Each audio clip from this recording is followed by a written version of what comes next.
مہندی لاندے انہیں جاتے ہو سمجھتے ہو. میاں صاحب نے بھی سونی گل کی تھی. میاں صاحب فرمایا رکھوں تروڑ لے پتساوے بھن مروڑ ٹکائے. مہندی کا درخت کبھی دیکھا ہوا ہے نا, ایسے شعر سنتے ہیں سمجھا بھی کریں نا کہ عاشق کیسے بنتا ہے اور محبوب کے قدموں تک عاشق کیسے پہنچتا ہے.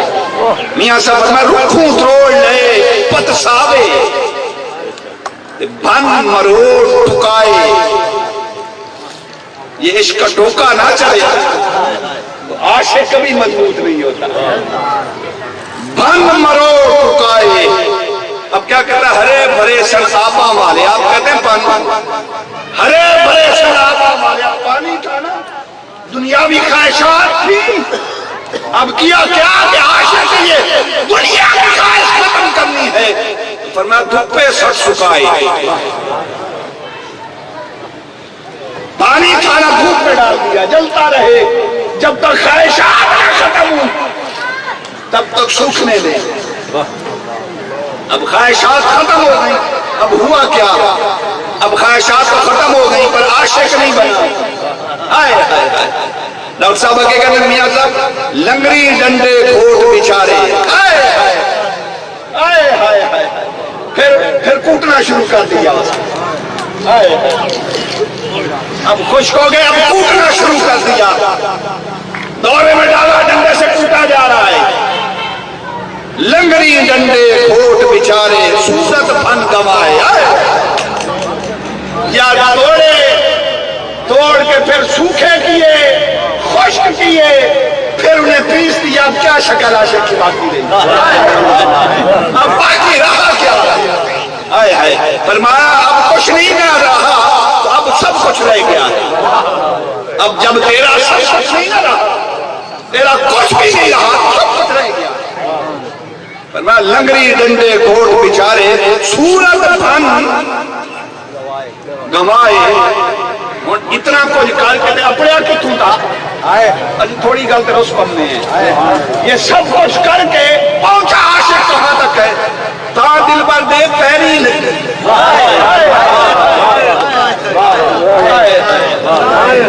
تا دل پر دے پیری لگی, مہندی رنگ چڑھائے. یہ محبوب کے تلووں تک پہنچنے کے لیے کتنے پروسیس سے عاشق کو گزرنا پڑتا ہے.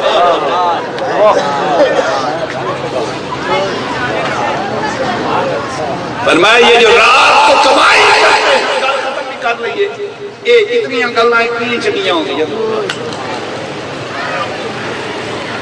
اب کیا ہوا, فرمایا رات کو جاگنے والے ہیں. اب ملتا کیا ہے, محبوب کے قدموں تک ویسے تو مل جائے, بندہ پہنچ جائے نا. جڑی مہندی یا آتیاں تلیاں رنگ چھڑے, پھر انہوں خود کی چاہیے تیرے خون سے ہی یار کے تلوے رنگے جائیں, تیرے لیے یہی بڑی بات ہے.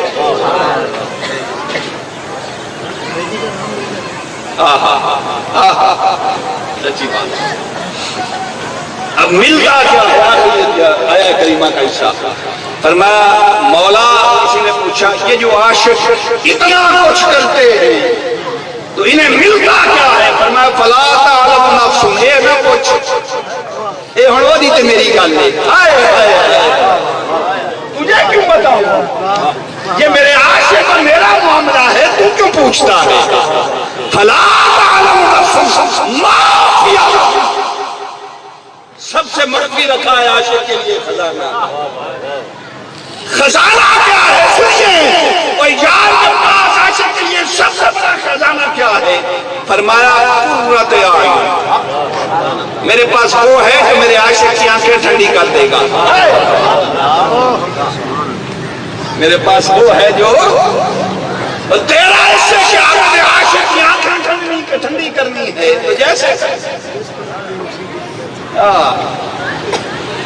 اب یہ ذرا بتائیے سوچ کے, مولویوں سے نہیں پوچھنا, آنکھیں کسی شربت کے پینے سے ٹھنڈی ہوتی ہیں,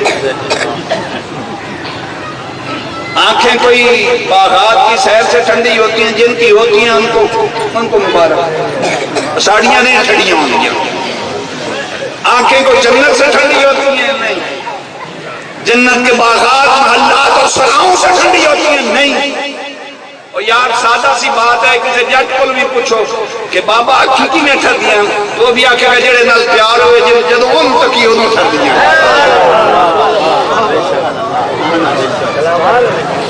جڑے نال پیار ہوئے نا جدو انہوں تکیے وہ ٹھر دیا. تو فرمایا میں قرۃ اعین، اوے ان کی میں آنکھیں ٹھنڈی کر دوں گا.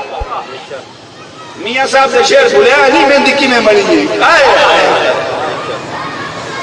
اب محبوب راضی ہے نا، راضی ہے نا،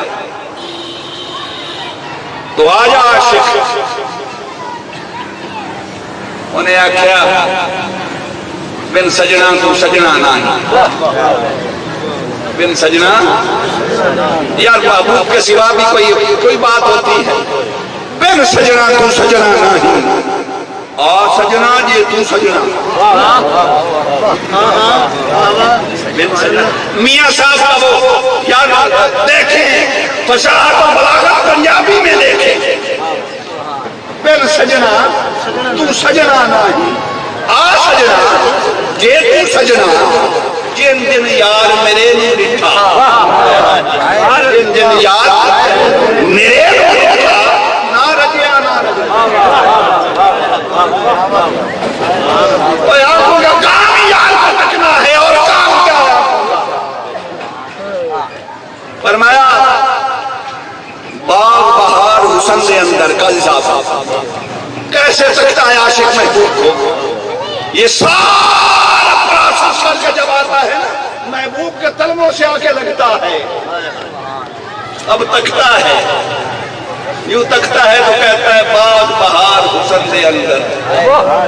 اب پہنچا باغ بہار، اب تلموں تک پہنچا نا تو آنکھ اٹھائی، کہتا ہے باغ بہار حسن سے اندر ہرن نینا دے چلتے.